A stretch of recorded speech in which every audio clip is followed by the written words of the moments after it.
Hello, how's it going? It's great. The recorder's going this week, so we're good. We don't have to do this in 2 takes. It's awesome. What are you doing right now? Are you driving? Yeah, I'm driving to Daytona, so sorry if it's a little bit loud. That's okay. I did mute you there for a second on the intro because we definitely were getting road noise in the background. So I just want to start this. I just want to start this interview off, Kev, by saying thank you, and a lot of people would say the same way for getting us max points in fantasy. That was much appreciated. Yes, very much. Yeah, anytime. Was I the only one that got max points? 450s, I think. Actually, you were. Hold on. We will research this. Kev, tell us about your day yesterday, and I will figure out the whole max point situation. So, maybe we just start it right off the bat. That it was a good day overall. I have not qualified inside like the top 28 at all year, and came out swinging. Ended up P20, which is a personal best for me in the 450 class. Definitely. So that was good. Barely missed the cutoff of direct transfer, which was unfortunate. I thought I had it in me. Just got really kind of screwed over by several of the other riders in A practice. So it was good to be in A practice for the first time as well. But yeah, towards the end of my session, just kind of got screwed over by a couple riders, which kind of took me out of the running of getting another fast lap. Part of it. Going to the LCQ, great jump, right next to, just barely on the inside of Cross, and he was going to push a little wide, and I was going to cut under him, and then I got destroyed from behind, and we all went left, and then I got caught up in all the carnage, and left the first corner with maybe 4 people behind me, and really just thought I was screwed. I was like, well, right when that happened, I was like, it's over.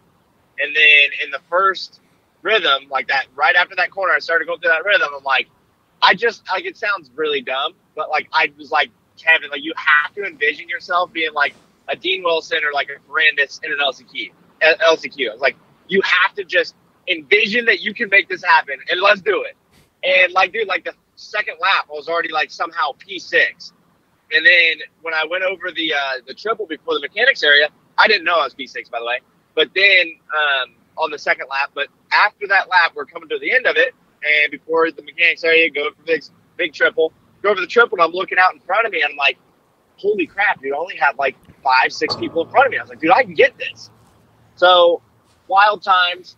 Good thing I was decent in the whoops. Got around Wageman, got around Tristan Lane, and rode it home for the last transfer spot, which I was very proud of considering the start I was given and how far back I was. So, very excited. Yeah. Going into the races, intense, and just got better every single race. So, went 19, 18, 15, which was extremely solid. And yeah, just looking to build. So overall, a pretty epic weekend. Was that 15th the best you've, obviously these are shortened mains, but was that your best finish in a 450 main to date? Correct. Okay, that's what I thought. Yeah, so I was completely fucked up all day because I didn't know you were in A practice.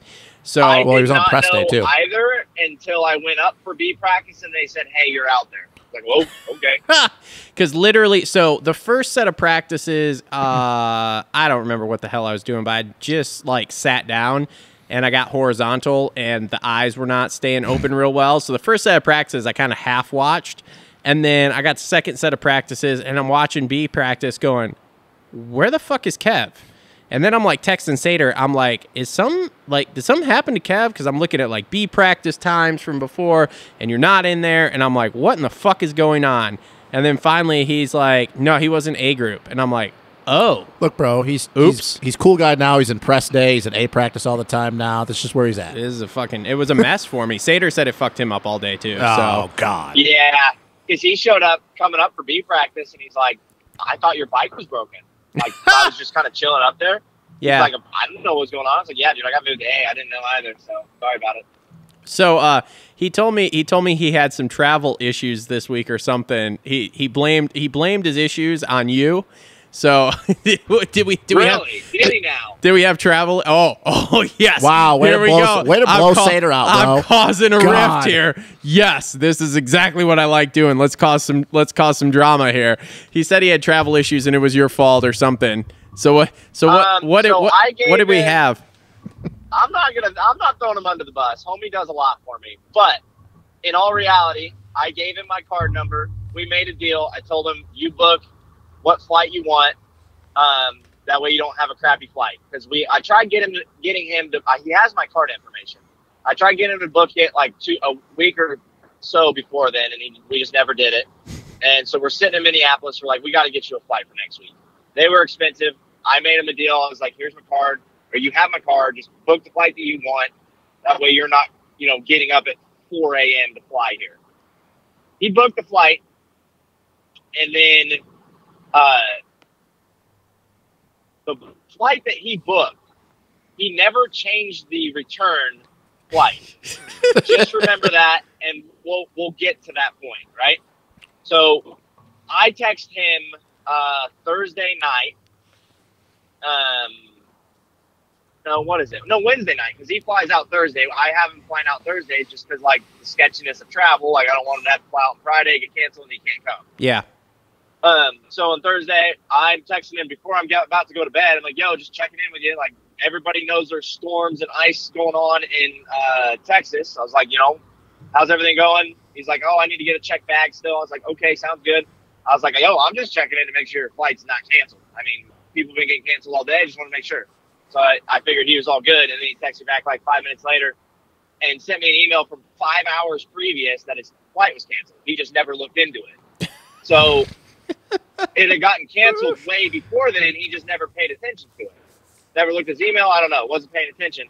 So then I was driving at that point, and he asked, I was like, yeah, dude, like, you're going to have to call. Like, I'm not just going to buy another $400 flight. So he called, and he's like, yeah, 4.5 hour wait. I was like, man, that sucks. And he's like, you want to handle this for me so I can go to bed kind of deal? Or while I'm driving? And I was like, dude, it's like, you booked it. It's under your name. I'm not going to be able to do anything. It'd be kind of nice if you could handle it. And so, yeah, long story short, he got a call back late, like 2:30 in the morning or whatever, because that's his only option. I mean, he waited that long to see if his flight wasn't canceled. It's just shitty timing. I mean, it's just part of it. So, yeah, so I don't know why he would have necessarily blamed it on me. But anyway, so we'll get there. He got a call at 2:30 a.m. He changed his flight there, but we never changed the flight back. Well, then we're getting ready for yesterday, and I told him, yo, you want to check in for your flight? And he's looking at his flight, and he's like, I'm flying out Monday. I was like, why would you book a flight that you fly out Monday? You fly out Sunday, dude. I got to go. Oh, my God. So not only did he book the flight at Minneapolis, but he booked it flying back Monday. So yeah, it was kind of a mess, but it wasn't my fault. I mean, so yeah, I mean, in all fairness, it wasn't really like a blaming you thing. It was just like so shit's going on. I blame Kev, like whatever type deal. Oh, well, wow, that's completely different than the way you just portrayed it. So Jesus, Travis. I'm just trying to cause drama. Okay, we need drama for the show. All right. Look, no, we don't need drama between Sandra and I. I'm just kidding. Hey, no drama, all love, no hate comms. All right. I just wanted the story for my personal knowledge here of what was going on, because he texted me and he's like, hey man, I don't have a video for you yet. And I'm like, all right. He's like, if you want, I can get you maybe like a 2 to 3 minute one in the next hour, but that's it. And I'm like, okay. And so then, like, I don't know, I got something at some point, which I still haven't posted because I've been doing shit too. But yeah, so I just wanted to know what the hell was going on there, because like I said, he was joking about like blaming you kind of, but I was just like, good, because I was like, man, I can't. He had the card. No, everything. No, man. Dude, I don't take anybody seriously about anything pretty much, so it's fine. It's life. Yeah, I feel you. It's life. We're not getting out alive anyway, so it's no big deal here. All right. It's all good. So He's doing a damn good job, dude. He's getting a lot of there's so many people that comment about how much they love the YouTube. Dude, I know. I tell him, I'm like, yo, you're like when he does one that's like really stands out to me, I'm like, yo, great job on it, man. So, and he's been doing a good job on our videos too with like getting some stuff. There's definitely some weeks where it's like I can tell he was strapped for time doing stuff, and so like whatever. But like they're still good. It's not like there's anything bad about them. So it's just like some are like really, really good, and some are just like, all right, cool. We got a video. It's good and it's out. Yeah. So, but yeah, no, great job on him. Do you know, is he doing Meshy's vlogs now too? Now that Meshy's no, I don't think so. Oh, okay. Man, he should He be. used to, God, but- we gotta get this guy's business game up, Kev. I mean, God, Well, we tried to hook him up with Jace too. it's not like you're not at the races here. Yeah. So, Just doing every privateers videos. I'm trying to work a deal with him to the point where he doesn't have to find a million people to work for. Because Yeah. obviously, what I have going on is pretty time consuming. So I'm doing my best to make it worth it for him. So then he doesn't have to find a bunch of people to pay him, more or less, well, look, because it does take a lot of time. if you cost me my video guy at the races, then we're gonna be fighting. All right. Oh, trust me, I don't have any plans to get rid of him. So Oh no, I'm just saying, if he's too busy with you and he can't also do me, then we're gonna be fighting, bro. Sounded a little weird. oh, Gonna be man. fighting. So, so you drove to Texas then, Yes, and now you're driving to Florida. correct. Sweet. Are you riding in Florida anywhere or? Yeah, so Justin stayed at my house Sunday night, Monday night, Tuesday night, and then we convoyed down Wednesday because the storms were coming in. Yeah. And so now we're kind of convoying back to Daytona because he lives 10 minutes from Daytona Speedway. So I'm going to go stay with him for this week. Sick. Does he still have that track at his house? Yeah. I don't know. I've told he does, but I have no idea what I'm getting into right now. That track, if it's anything like what it used to be, is dope. I mean, there's video. You can find videos all over the place of it, but that thing was pretty sick back in the day because I'm pretty sure it like went in and out of the woods. I don't know. A lot of guys used to go there and ride there before Daytona back in the day. Really? Yeah. But that's if he has it still. Big Yeah. Daytona guy. Sure. Big Daytona guy. Who's a big Daytona? I guy? don't know. I'm just making Starling? shit. I'm just making shit up as we go Oh, along. I was about here. to say, like, is Kev a big Daytona? Who you calling a big Daytona? I don't guy? know. I just make shit up as we go along. So, where are you going after Daytona? Are you going home or are you headed? I have zero plans right now, which is really kind of weird. I'm sure it. Like I haven't really. I mean, Sater's kind of said it. I could stay at his place if I need to, but like, I also don't want to completely over. And I know like we spend weekends together, so like spending all the time together and me being at the house probably isn't ideal. Yeah. But if I need to stay there for a week or two, I know I'll be fine there. I can always go up to Tallahassee, stay with my trainer Drew, stay with Justin. Like more or less, the main reason why I drove down to Texas is because it was too late for me to book flights, and it was too sketchy to fly with the ice storms and everything. So I was like, all right, we're driving. Yeah. And my goal here is like I rode at my house Monday and it snowed at my house Tuesday. Realistically, I can't bank on staying at home through the rest of Supercross right now because of that. So my goal is to I drove down to Texas and make sure I got to that race. Now I'm driving to Florida. My plan is to stay in Florida for the remainder of the season. I do not have plans of where I'm staying, what I'm doing. I have no idea. I'm pretty much probably just going to couch surf and try to catch a couple days. Yeah. Yeah. I hear you on that, man. I hear you on that. Kind of my plan. So then I'll work on probably flying out of Florida. I don't know where, but to like Detroit, to Indy, St. Louis. Might drive to that one. I don't know. Like I'll definitely drive to Atlanta, and then for sure gonna fly to Seattle, Foxborough, those ones. So I've got a lot of plans and a lot of flights to book. Unfortunately, for both Sater and I coming up here shortly. Yep. I hear you, man. So as far as the YouTube thing goes, are you are we monetized? Are we good on that now? Yeah, we're monetized, but I mean, it doesn't produce as much as you would. Well, you're kind of cutting out there, but No, he's just gone. no, he's I there. said yes. Yeah, I said we are monetized. Yes, absolutely, but it doesn't produce as much as one would hope. Okay, so I'm going to ask questions, and if you don't want to answer them, that's fine. How many views, just ballpark me, are you getting a month? Oof, I'd have to look at what we got going on. But, Oh my gosh. Look, he's a busy man. Dude, This is I a don't guy know. not up on his I know analytics. My impressions have been pretty off the charts. It's been pretty cool. Yeah. At least based off of YouTube. Like I've seen like 1.8, 2.1 million impressions in 30 days, which is kind of cool. Yeah, that's real good, man. But I don't know view-wise. Around 10,000 mark a video. Anywhere from, I mean, we have about 7 on a couple videos. We have 30,000 on a couple videos. Like, it's just, it kind of bounces around, but it's nothing crazy. But it's solid for just starting out, pretty much. Yeah, because so I'll give you an example. So like we average somewhere between like 7,000 to 8,000 views per month, and we average somewhere between like $25 to $45 of revenue per month off of YouTube alone.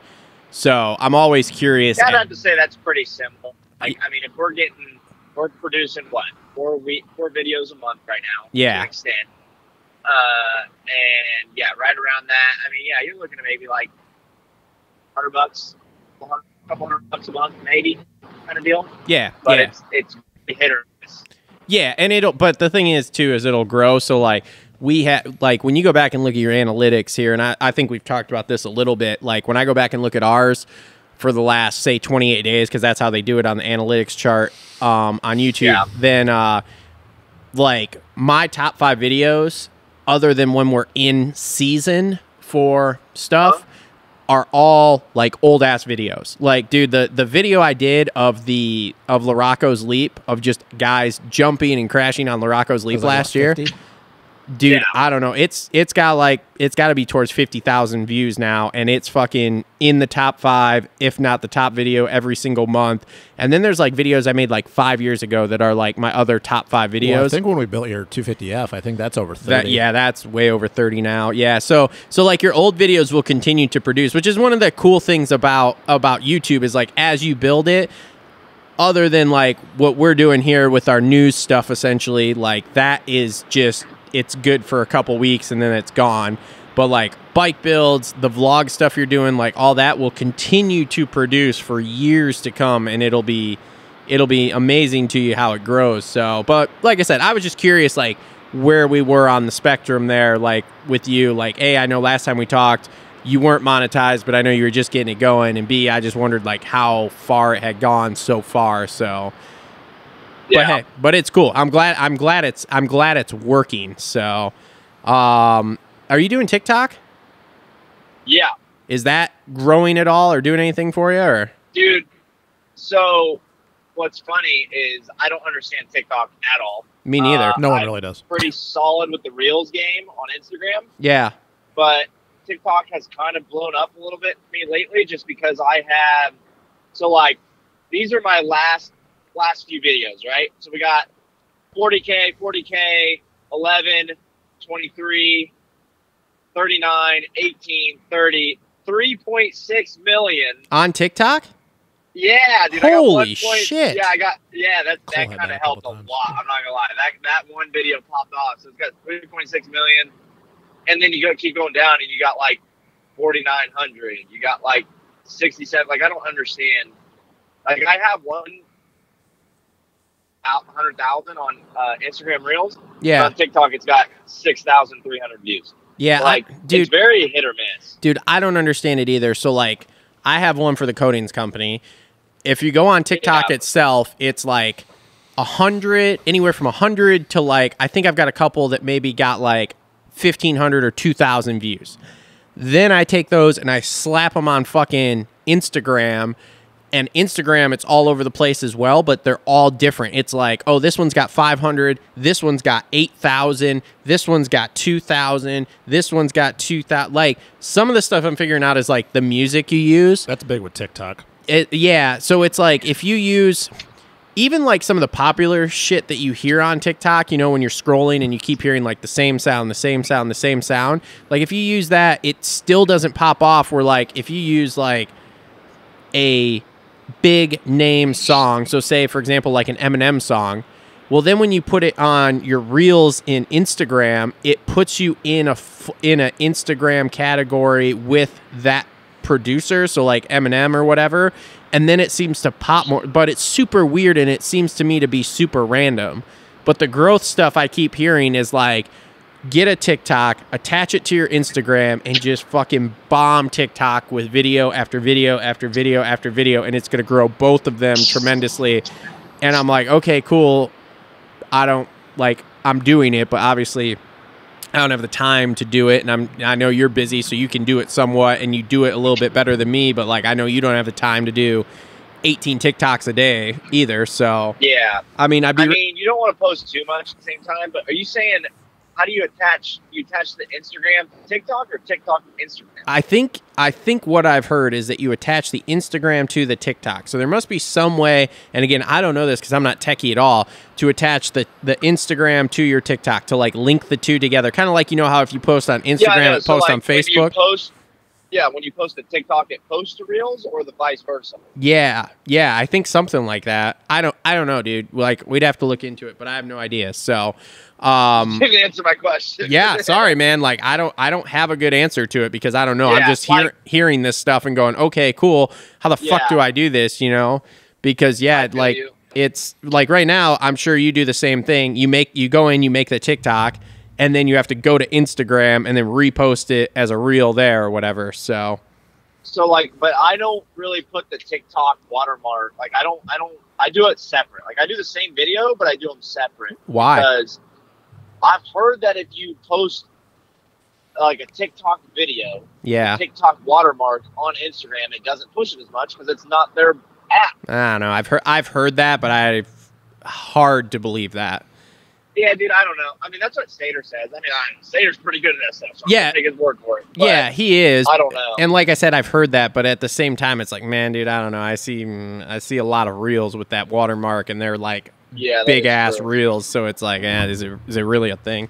So I don't know. I mean, this is riveting conversation that I'm sure the audience wants to hear. So yeah, you're right. So. But anyway. All right. So how's Patreon going, dude? I see we're filling up Patreon places on the bike. Yep.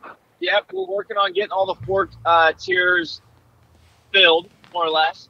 We have a couple of the higher tiers left, but the biggest thing for me right now is getting that fork tube filled up because it's a little bit lesser amount, but it adds up when you get a couple more names on there. So. Other than that, it's been building. I actually plan on doing my first live. Like, obviously this isn't going to be posted, but I'm going to do my first live tonight, which is Sunday night, with the whole Moran's Mafia squad. So if you're part of the Patreon, I'm going to go, I've never done a live before. So I'm going to go live on the Moran's Mafia Instagram and then also go live within Patreon. So it'll be kind of interesting. I'm going to learn a lot tonight, but I'm going to do my first live that we can kind of get a little bit more fan interaction, get the Moran's Mafia, quote unquote, a little bit more behind the scenes, get some conversation going, and kind of keep them all in the loop.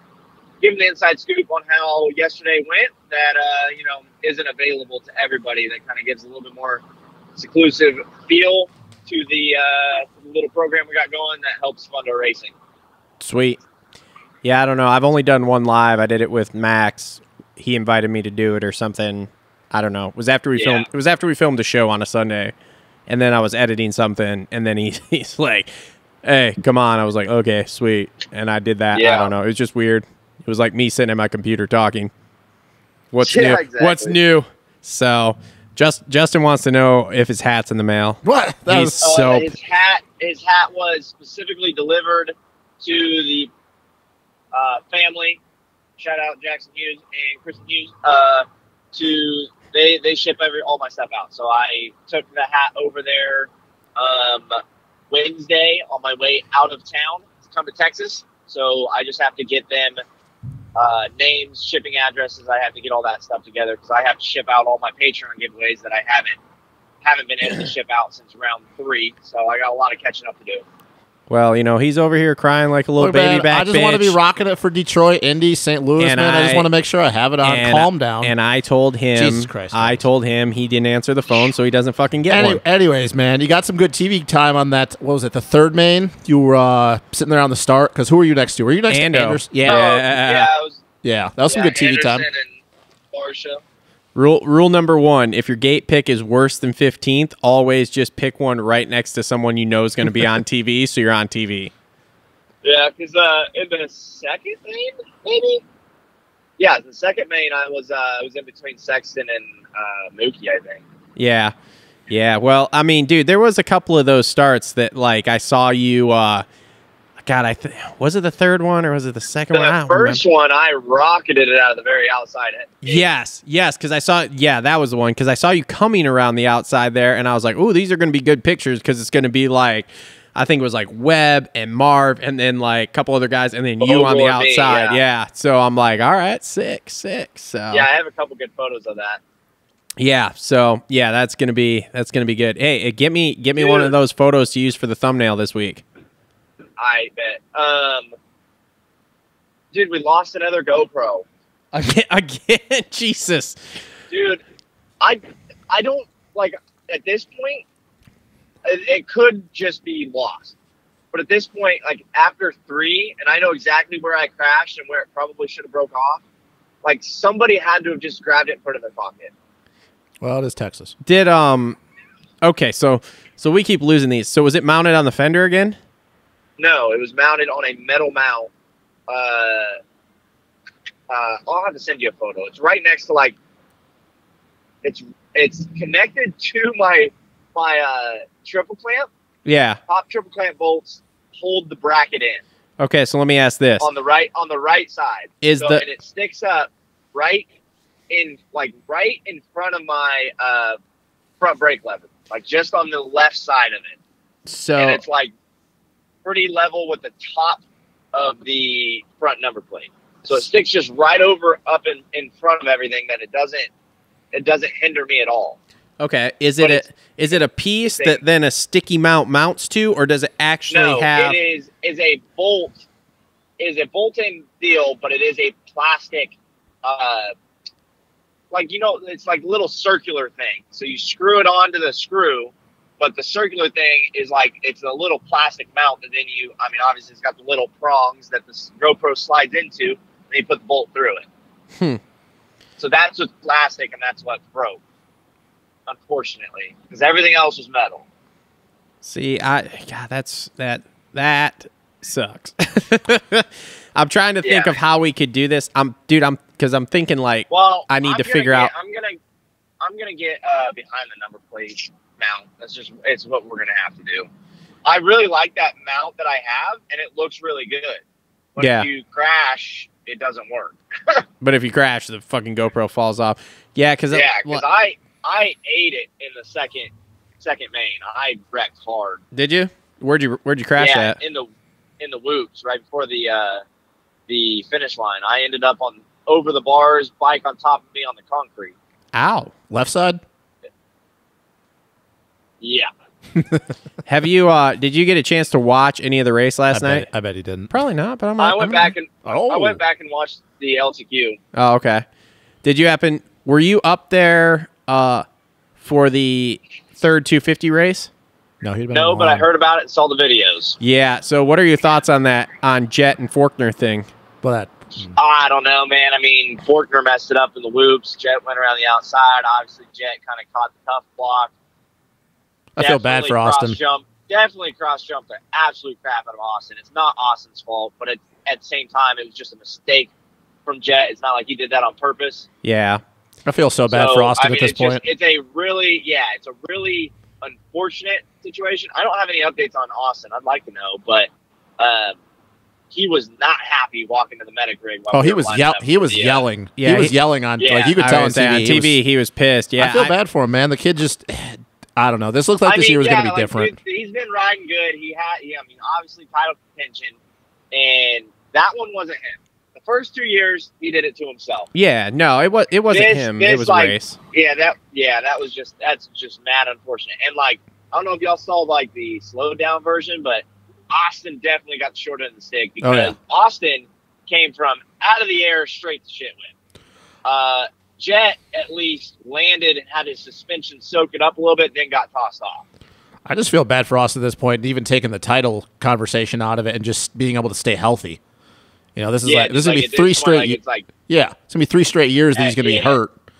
I don't know, and it didn't look good. I mean, I don't like to speculate, but like a lot of people are saying shoulder, and I mean, you could look at it as shoulder, wrist, whatever. But I just feel bad for that kid, man. The kid just. I'm still hearing collarbone. Well, that's what I mean. It could be anywhere in that vicinity. Yeah. I'm just saying, like, I feel so bad for him. He just, and you could tell that he has more maturity this year. And I know we're only 2 rounds in for East Coast, but Yeah, I just feel bad for him, man. It was looking to size up to be a good race a good title battle between him and Jet. And as soon as Jet went off of that jump, you can watch Jet in the air just go, oh shit, and he didn't do anything. He didn't try to scrub. He didn't try to do anything. He just looked over like, fuck, how am I going to hit him? I guess he was super emotional at the press Yeah, conference. he was. Well, he went into the mobile unit and he said, Austin, like, hey, like, I'm sorry. Yeah, he did a post race with Steve too. Yeah, and he was definitely. It was not happy Jet. Like I said, I just feel bad for Austin at this point. Yeah. Like the 1 year looks like he's finally got his head on straight. No disrespect to him, but we just kind of know the narrative on him that he's going to be calm and let these races come to him, and some stupid shit happens. Yep. I just feel bad for him. Yep. All right, Kev, couple more things before we let you go here. So the dirt there at the stadium, how was that? Because it looked obviously real weird for a lot of people because it looked like hard and slippery, but then it was like kind of soft on top. So like, what was that like? Man, that's actually a very good question because like I liked it. I liked dirt. I definitely liked the dirt at the beginning of the day, but like thinking back to like literally just that comment you just made, like it was tacky to slick, which was tough because especially like the corner after the finish line. So you go over the finish line, hit that little double, go into that lefty that was pretty choppy. You come out and it's tacky in the corner. And as soon as you hit that start stretch, you just slide real bad. Like I almost looped it pretty hard. Like, or not looped it, but high-sided it. Like I slid out and it caught. Yeah. Luckily I rode it out, but like, yeah, it was tricky. But other than that, like, dude, the baseball stadiums were new for me. Let's put it that way. Like I'm only ever raced this coast, or the East Coast, more or less, rounds. West Coast was completely new. Baseball stadiums are definitely more awkward. I'm definitely more of like the football stadium type track. Yeah. Enclosed stadiums, obviously my jam. But yeah, I mean, other than that, man, like as soon as I got there and did press day, I was like, I like this. Like I'm feeling good about this. Now, track-wise, there were some weird things in my opinion. So like that little kind of S curve before you went back across the start straight. Like, that to me was just fucking stupid. Like, I don't really understand why the hell they even did that. And then the big thing I have a question about, that jump after the finish line, where it looked like it was like a triple that they just... You mean the 8-foot face with the fucking 15-foot jump? I was going to say the 15-foot double that just lofted you in the air like a triple. Like, what the hell was that like? Because it was weird looking on TV. It was really arena cross style. Like that was where you could make a kill shot if you really want to make a kill shot. I mean, like Barsha did Dylan? Yeah, pretty much. So, yeah, I mean, I was just watching that, and I'm like, dude, they have literally 8-foot face. They have the triple caution lights on it, and it looks like it's about 10 feet long with a huge-ass landing right into a berm. So, yeah, I overjumped that several times. That was not a fun one to overjump. Oh, Sexton did too, I think, a couple times. Yeah, speaking of that, did you guys see Faulkner in that one race not check up before that little single into the 90? Yeah, before the before the finish, and like jump off the track. Yeah, he fucking he went boner air all the way into the berm, dude. Yeah, he was. I think it was second moto. He hit that dude and like jumped and like downsided the berm after it. I think his rear brake might have heated up a little bit because he went to grab it and there was just nothing there. It was wild though. I was like, holy shit, that's impressive. So pretty Faulkner move. Kev, did you go table over table at all or no? Oh yeah, all night. Okay, wasn't that hard, huh? No, it was lovely to be honest. I mean, it was mad hard, but it was like if you got the triple on a 450, it's just wide open pull up, and you could just like. You know, you get solid 2 little breaths in right there. Like that was my saving grace. Yeah. Sweet. Were the whoops bad or terrible? Like chewed up terrible or like big terrible? Chewed up terrible. Okay. I thought they were the best whoops that we've had yet coming into the night or coming into qualifying, but after that it was mayhem. Yeah. Dude, so like that's one thing that kind of saved me. Like. Especially in the LCQ, like Wageman went to jump. I said, screw it. I'm going to crash before I decided to try to jump behind him. Past him. And then when I had Roxon behind me for he was behind me for last 7 laps of the last main event pretty much. And because I saw where he was and I was coming over the Dragon's back when he was coming through the whoops. the little set of whoops. Yeah. And I mean, I don't know what happened to him before. I don't know what was wrong with him. My claim to fame is I beat him straight up because I was watching him and like he wasn't gaining on me. So like through those 7 laps, like I skimmed the whoops every lap, and I'm pretty sure he was trying to jump through them, and I think that's what kind of helped me. Yeah. Well, in all fairness, for me to break your heart here, he why you gotta do that? Because he's gonna watch the race at some just point. let him have his moment. Just let him have his moment. I did. I just let him have his moment. Wow. Now I'm gonna break his heart. God, dude, let him have his moment all the way to Daytona. Jesus. So in all situation? In all fairness, on the start, Marv went down and got sucked into Roxon's rear wheel, like full body sucked in. And it took Roxon about 10 feet to realize it and stop. And then he had to get him out. And so, yeah. So Look, man, Kenny had the whole man to get around Cat, and he couldn't do it. I'm not talking about like what happened to him before that point. Obviously, he was behind me. Yeah. I'm saying like 6 laps to go. I was coming over the Dragon's back. Oh, while yeah. He was coming through the end of the whoops. And by the end of the last lap, he was in the exact same position. Oh yeah, no, he's got nothing right now. Like, trust me, you and Roxon are on the level. That's why I was like, like this dude won A1. Like something's going on, but I'm stoked about it. We'll talk about that later off the air. Yeah, I've got some insight. He's got issues. Interesting. Yeah. So, all right, I'd have to say, yeah. Just let Kev have his moment. God dang it. What? I mean, okay, look, bro, he beat Ken Roxon. The way he talked about it first, I was just trying to tell him like, I've been watching this dude on TV since I was a child. I'm still technically a child, so I'm so proud. I mean, dude, it's great, dude. It's fucking awesome. I saw the pit board that said 94 nowhere or something like that. Yeah, exactly. 'Cause, I mean, he was behind me, so he didn't want me like checking up or anything. I knew he was behind me. Yeah. I'm not gonna lie, I was pushing pretty hard just because I wanted to say that I beat him. Hey, you did. You beat him straight up. Yeah, straight up. In an A main event, not the overall. Whatever. Well, that's okay. He got screwed over a lot last night. We'll talk about this. Hey man, later. you can still say you beat Ken Roxon. That's all that matters. Yeah, we'll talk about this later. Yeah, for sure. So, all right. Anything else for him? Just what's the plan for Daytona, man? Like, where are you expecting to be? His plan is to go be fucking awesome. Look, bro, he just got 15th in a main. I mean, at this point, like, we're starting to lose a couple more riders. Like, it'd be sweet to transfer straight from the heat.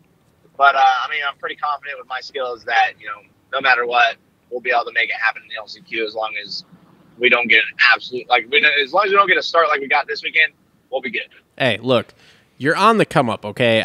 Obviously, I pay very close attention to you. I see where your times are going. I see how you're able to lay down a multiple tenths, if not full second, better time as you go through the qualifying session. It's definitely way, way better than the West Coast swing, okay? West Coast swing, yeah. I was a little nervous the year was going to be rough. And now that we're moving back east, things are on the up and up here. There's definitely major signs of, we'll call it life in the program here, of like, okay, cool, this is gonna work the way we thought it was gonna work in our heads when we talked about this in October. So look, go from 15th to 20th to 10 to 15. Thing too. Yeah, honestly, I mean, dude, there's nothing but improvement. Like, best qualifying of my career. Yep. Best finish of my career. Best overall of my career. Like, it was a good night. That actually, that's a big jump in qualifying too, because you've been like 28th to 30th, and now all of a sudden, you were 20th last night.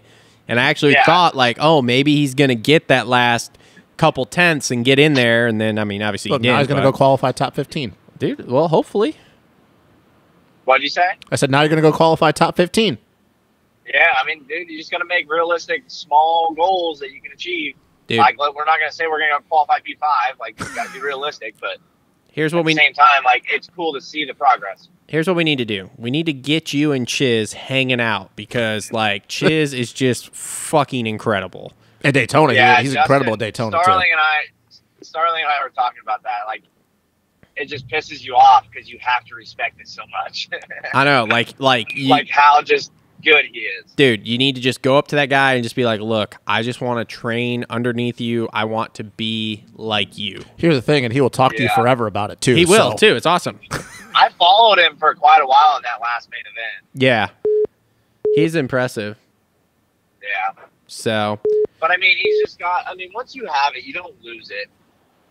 Yeah. To an extent, like when it comes to, and like, I mean, obviously like him and like, I think Freddie too, like these dudes are kind of coming into their own late.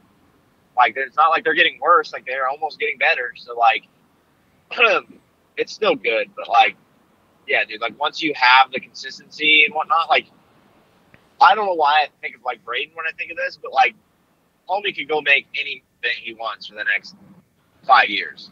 Well, it's Like, because he's got the speed. he goes out and he can run top 5 for the first 5 laps of a main. Yeah. Yeah, exactly. So Like, he could literally just sit on his butt and do absolutely nothing and still be able to do it. fucking chiz, bro.